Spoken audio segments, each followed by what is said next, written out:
Please introduce the topic. So as you can see, today I'm going to talk about homeopathy.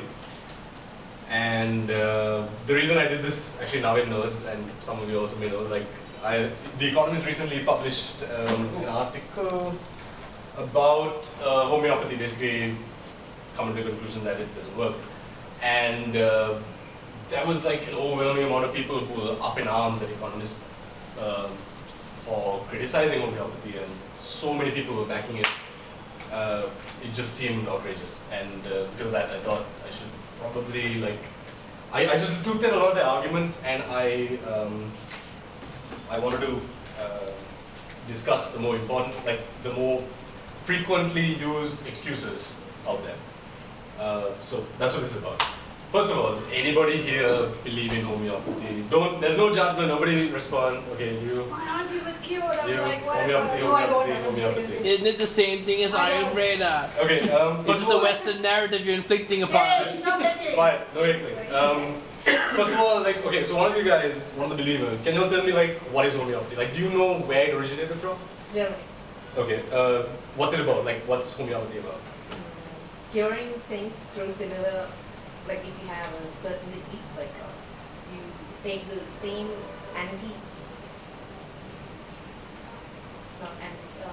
a similar compound from the virus or disease and aim cure it through. Close. Curing things. But yeah, okay, close. Anything else? Do you all have anything else to add other than Tisha? Any of the three others? Very similar to what she's saying, produce a very diluted version of the affliction, and then the body cures it from within. Okay, cool. So there are believers. Yeah. But there's no judgment. You say that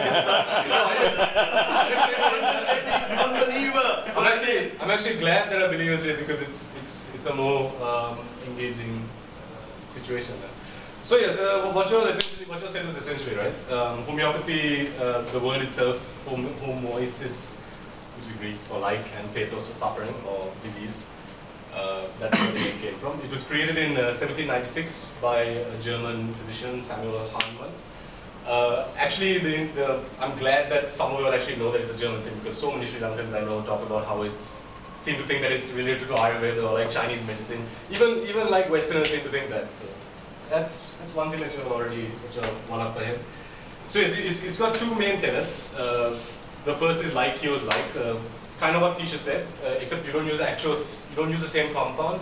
The idea is that you take a symptom and you take whatever symptom you have, you take the drug that will induce more that symptom. So say you have a fever, you will take a compound that will give you a fever as well. And the idea is that like cures like, which kind of goes, for the most part, goes against the philosophy of Western medicine, where you tend to fight the symptoms. That's not always the case though, because Western medicine is very broad. There's no singular tenet like that in the mainstream medicine. So that's the first one. And then there's the next one, which is dilutions. The idea with that is,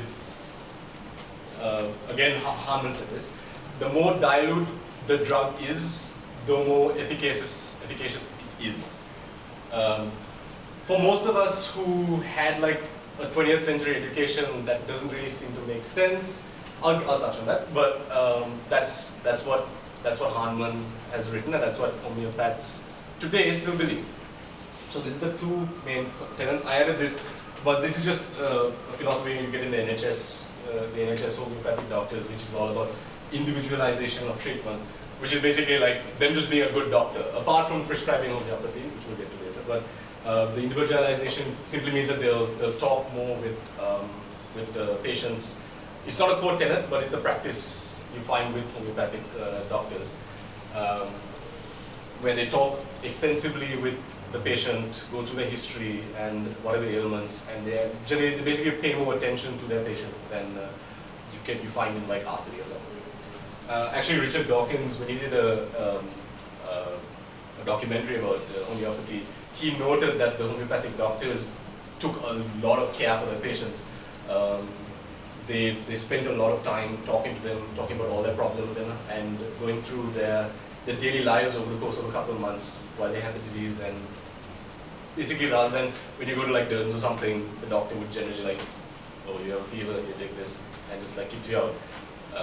So that's a big difference. It's not fundamental to homeopathy though.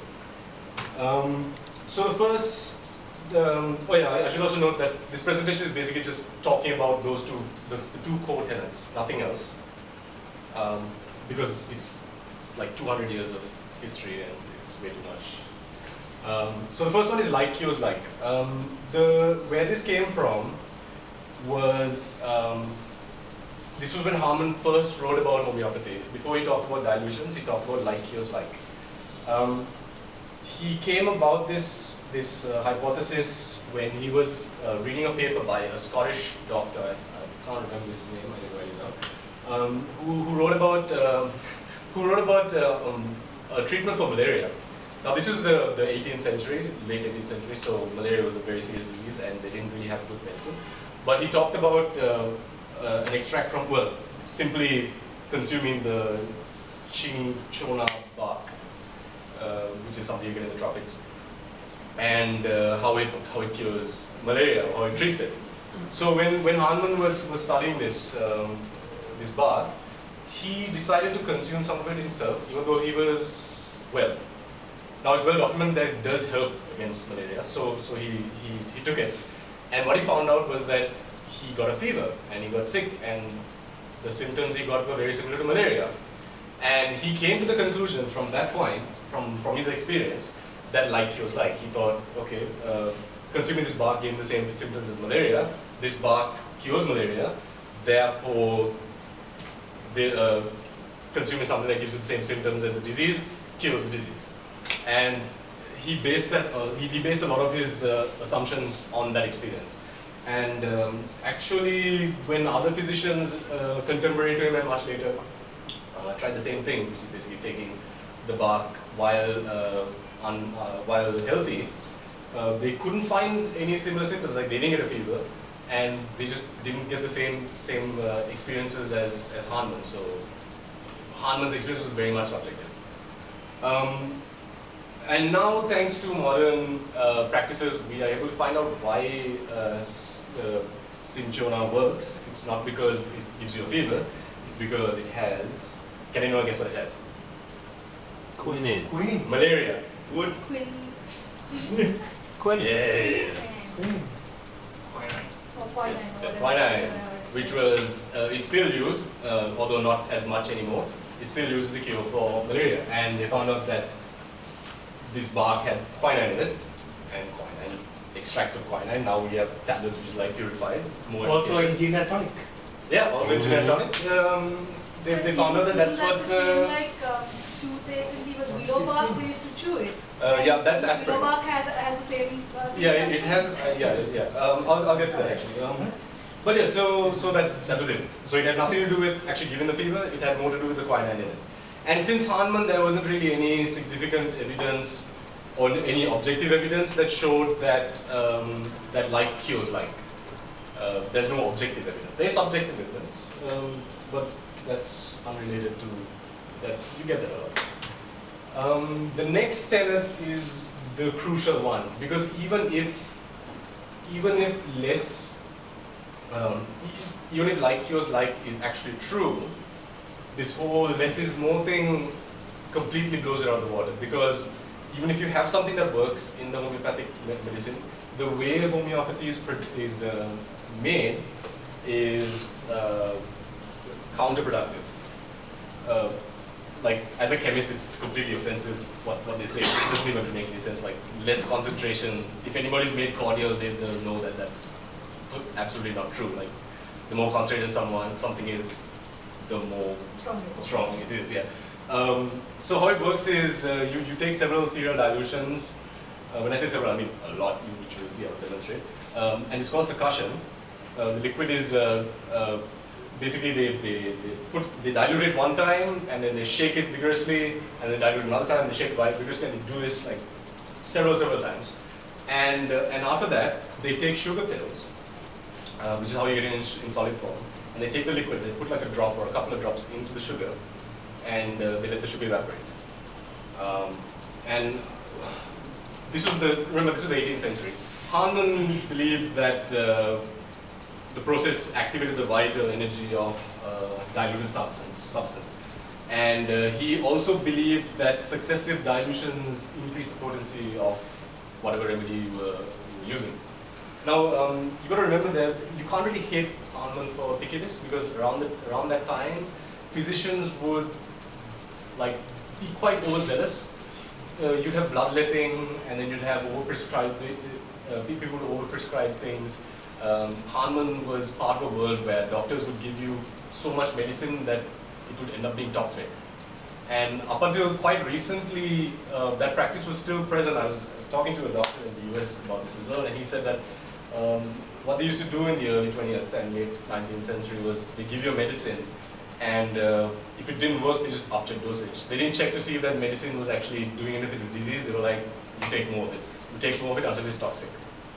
So you can kind of understand why people were more averse around this time to concentrating the solutions.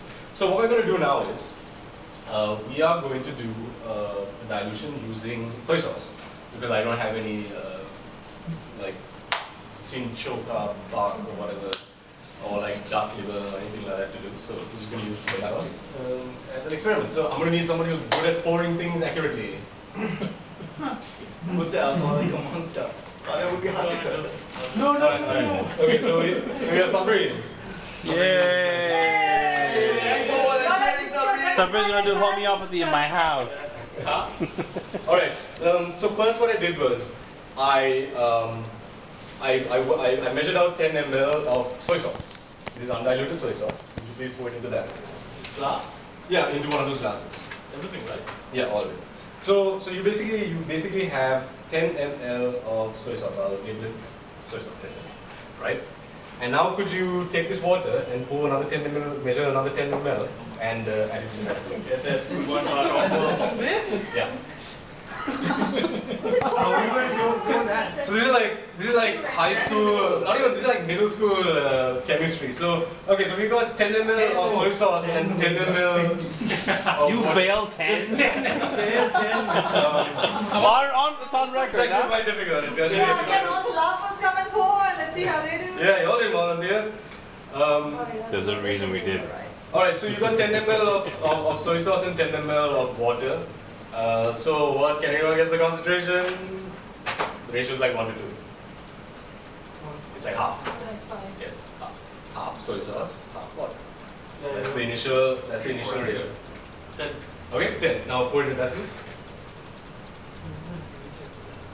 Okay, I'll just give it a little mix. Normally it's like vigorous shaking, but we can't really do that. So now I haven't done this before, so soy sauce might have a magical property that I don't know. Wait, actually, could you do? I haven't done this before. Wait, you're not going to show that tape to anyone. It's you. No. Oh, does it do that? Internet. It does fire. So Okay, do 2 fines and put it into this. Alright. Yeah. So now this is a serial dilution. I've done the calculations. I haven't done serial dilutions in years, so I'm probably wrong. I'm probably not wrong actually. Because but, you know, there's always the They're all with the carnival. okay, so you're basically taking, so in the serial dilution, wait, did you put 10 yet? Yeah. Oh, you're putting it in that, okay. Just check. Yeah, It's done right. It's done there. yeah, that's it. Wait, yes, Wait, correct. is 10 cc is equal to 10 ml? Yes. Yeah, it is. No, it's not. Why? Why is it? Whoa. That's 5 cc in there. Yeah. That's why you So did put twice. 10, so just put it in that. Now this is not entirely accurate, because if I were to do the serial dilutions properly, I would need like a more accurate pipette, but because yeah, I just so now could you take that Backyard the syringe? Actually, I'll do this one. So now what we're going to do is we're going to do the serial dilation. So you're going to take this already diluted solution, and you're going to take. I'm not injecting that stuff in. You have to drink it. See what happens. Drink it to see what happens.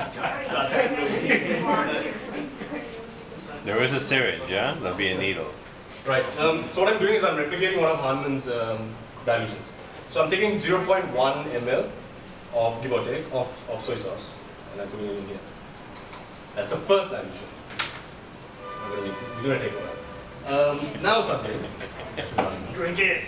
So now we have 20 ml of the newly diluted. Sorry, now we have 10 ml of the newly diluted solution. Right? That was 1.5. Yeah. No, 0.1. Right. So Sabrina, now could you take another 10 and put it in that? This. Wait, no, water. Specific math. Take 10 of this and put it in here. And then take No, 10 of this. and- water. Water. We're not doing soy sauce anymore. Okay. So take 10 of this.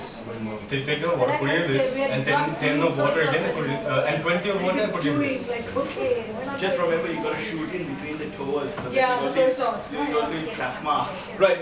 So we're actually going to put 20 ml into the second dilution. So we have 0.1 ml of the first one of the already diluted solution and 20 ml of the next one. So what happens then is so this new solution that we diluted, our second serial dilution, will have a ratio of 1 to 400. Okay. That's some serious succussion. Sorry. This is 10. This is Yeah. 20. Put another 10 into that and 20 into that. Okay, so right now it's 1 is to 400. Not entirely so because it's not a perfectly sterile environment, but that is basically it. You have 1 is to 400, and as you can see, to Hanuman's displeasure, it's not getting darker. The severity of the darkness is actually reduced because you dilute it some more, which is contrary to Homeopat's belief. Does it make sense, does it? So yeah, it's already quite diluted, and this is the first one. Let me tell you, we have a lot more dilutions to do. While he's doing these things, I'll explain the difference. Here's one I diluted before. Just empty it a bit. There's a bit of stuff at the bottom there. Yeah. Well, it's good to see it happening, and you guys aren't going anywhere. Just keep drinking. Cambodian. All right. So now he's prepared the next one. As you can see, it still has like a little bit of soy sauce in it, which should actually increase the concentration. So maybe that's why this is not that dark, because it's not dilute enough. So we're going to take. So we're going to do the third serial dilution, which is again we take 0.1 ml.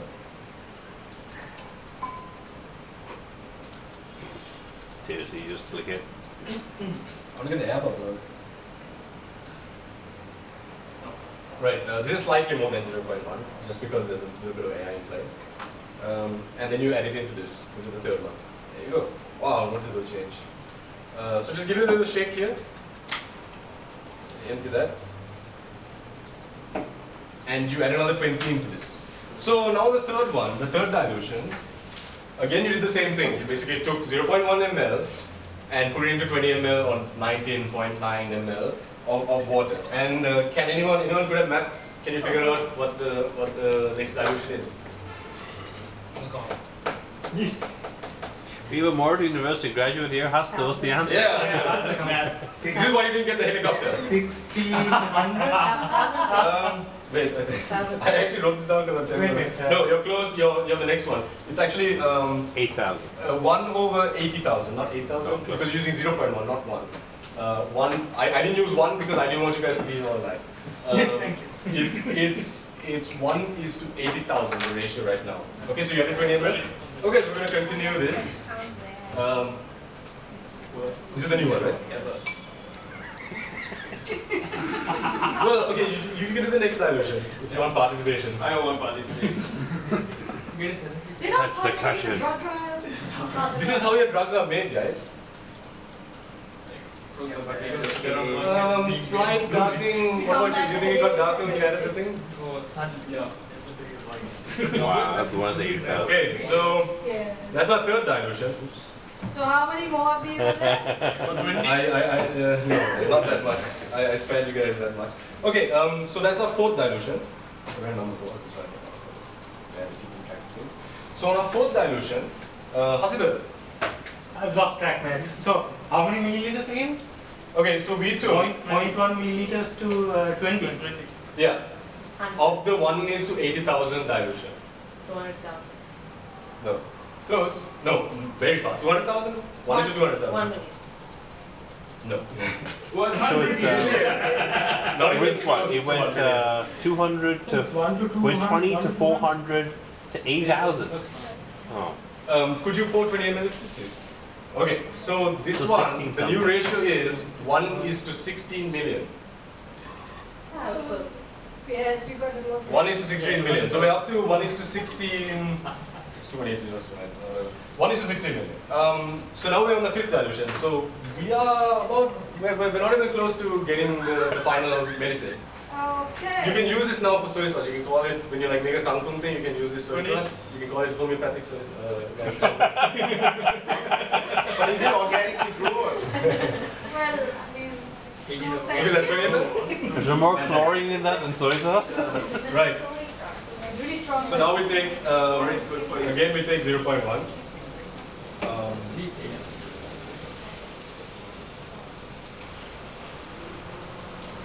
This is actually more than 0.1 because I want to give it the error up. Now just give it a little stir and empty this and add another error. And LJ, my lovely assistant, my second lovely assistant, could you please have a look at the thing and could you tell me... Okay, I have other things to do. Smell it, okay? Is it the I gotta warm it aroma? up with the palm and whirl it around a little bit and keep it again. Okay, so now we're on now we're on dilution number 5. It still smells like soy sauce, but it doesn't look like soy sauce. That's just because the glass is like soy sauce around it and the smell will remain. So it's contaminated with additional soy sauce. Yeah, this is not a very good homeopathic thing. It won't be as strong. So you can't So is this basically how actual drugs are made? This is how homeopathic medicine is made. So does that mean when you say not like quinine, the pure form of the pills? No, so what? The quinine that Hahnemann took, Yeah. the quinine that Hahnemann took was pure quinine. It was pure From the bark. Yeah, it was pure bark. So that's it. Actually now, because I want to keep explaining things, could you do 0.1 ml? So take a tiny bit, a bit more than 0.1, and just like slowly push it down until you get like the first bar. Like he's punishing us. Okay, and then add it to that. So now it's in the fifth dilution. This is the sixth now, yeah. So the fifth currently, can anyone guess the amount? That thing, yeah. So can anyone guess the ratio now? 30 million. to, I'm gonna say billion. Actually, I'm not sure how many. What is it? Okay, it's gone 2, 4, 8, 16. I don't know how to use this. And add the order of magnitude every time, so I don't say 32 billion. What is it? 3.2 What is billion. 0.1? Thank God that's fucking So- degree is good for something. The first bar. Hey, my historian's guess was off by a factor of 10. I've got to do the leg thing. Yeah, to make your size. Hasita, wish you any better or worse. You're only 10 times better than historian guessing. So this is a six. So this is a sixth ratio. Something to do with The sixth ratio. Yeah. Now I know this isn't terribly exciting, but the reason I'm doing this I'm riveted. is I to can't point get I'm out excited. is to point out how quickly, first of all, how quickly the black color disappeared, and how much more we have to go. So we're on the sixth dilution. Wait, are we diluting the blackness? Yes, apparently Oh so. This is such a racist experiment.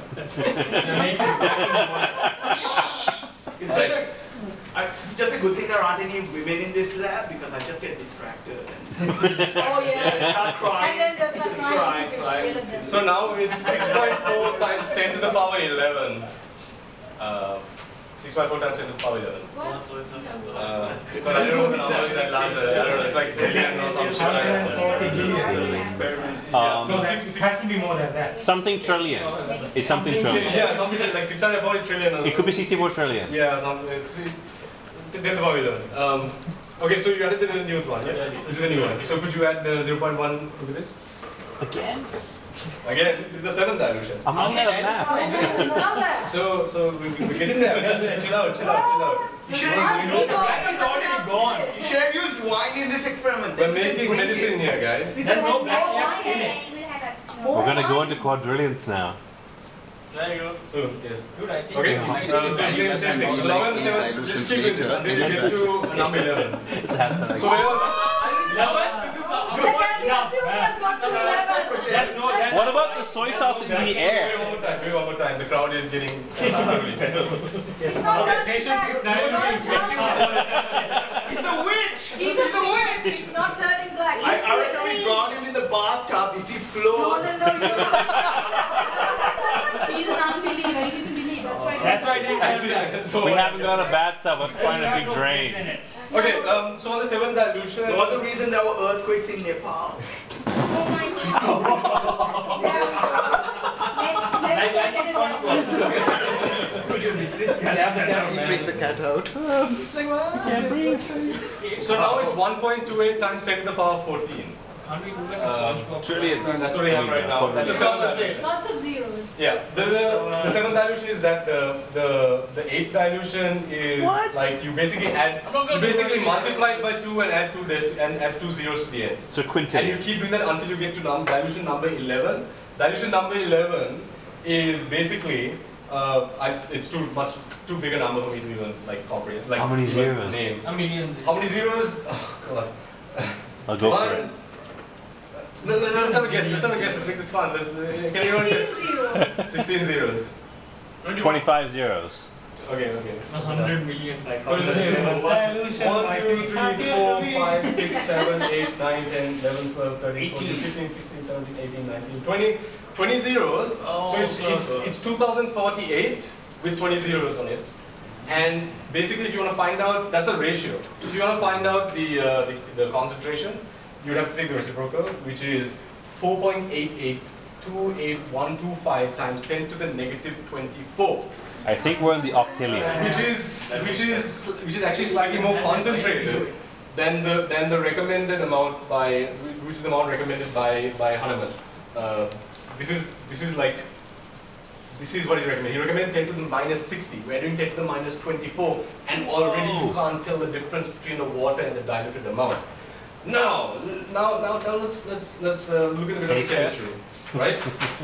Does anybody know how you can tell how many moles or how many molecules there are in a mole? There's a number, very famous number. Yes, Avogadro's number. What is Avogadro's number? 6.02 times 10 to the 23. I've done the calculation here because I'm too lazy. I don't have a calculator. Right. So Avogadro's number is 6.02 times 10 to the negative 23. Sorry, 10 to the 23. 10 to the 23 molecules. In space, I'll kill him last. So that's the number. So that's the number of molecules in a mole when the ratio is 1:1, right? Basically, that's the number of molecules in a single mole of any substance, right? If you have water, pure water, 1 mole of water would have this amount. It's a standard number. It's like nobody will dispute it. Now, let's find out how many molecules there are in that glass if we dilute it to 23 to 10 to the negative 23, right? How many? How many molecules? Sorry, not 23, 24. So how we do that is we divide Avogadro's number by the ratio, which is 1 times 10 to the 24. What you get is 0.6 moles per liter. Sorry, molecules per liter. So not even one. Yeah, 0.6 molecules per liter, which is You need 2 of those to get 1 molecule. Yeah, On in a average. single liter. There's a 60% probability of containing 1 molecule of the original material if 1 mole is used at the start. Now, he's recommended if you dilute it like 1 more time, you get using the same serial ratios that I did. You get like if you use pure water, you will get absolutely no molecules. Simply by using this, like it's science, it's hard science. And then that tends to negative 26. Hahnemann recommends tends to negative 60. If you wash your hands to get rid of like paint or something, it's more likely that you get molecules on your hand remaining, like molecules of paint remaining, than if you did with this, like that you get molecules of medicine. You use this. So then, what's the recommended dose?